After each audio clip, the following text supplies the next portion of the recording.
आवाए चोली में रंग डाला वाला मजा उठा लो होली में। आवाए चोली में भौजी रंग डाला वाली मजा उठा लो होली में।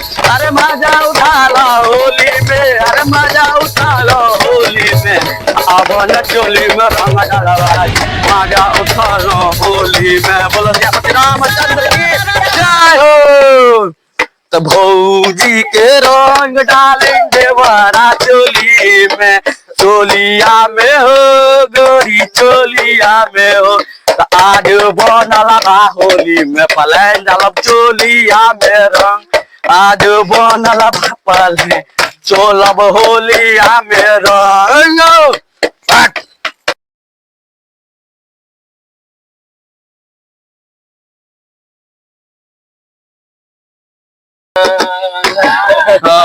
कौने देला होली दैया, कौने देला चोली दैया, होलिया में घोली देला होलिया रंग भर देला होलिया में दैया जी के बाजारा। कहीं आते होली दिन में है ये जागर रानी, होलिया में सब घरिया धनिया होलिया होलिया रघुवर सेला।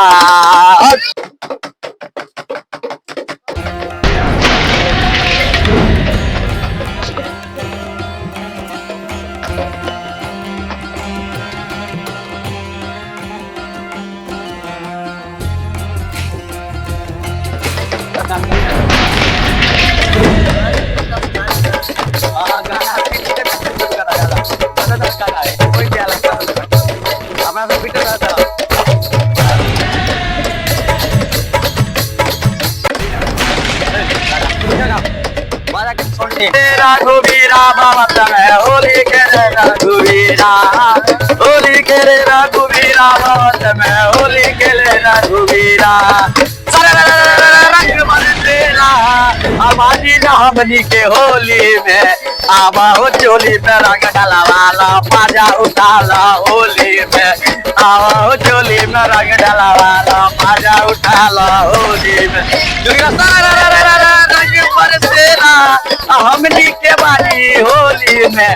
आवा हो चोली में रंग डाला वाला मजा उठा ला होली में। होली है हमनी के बारी चोली में। आवा हो चोली में रंग डाला वाला मजा उठा ला होली में। आवा भौजी चोली में रंग डाला वालू मजा उठा लू होली में। अब बानी जब हमनी के होली में, बानी जब हमनी के होली में। तो आवा हो चोली में रंग डाला वाला मजा उठा ला होली में। आवा हो चोली में रंग डाला वाला मजा उठा ला होली में। होली है।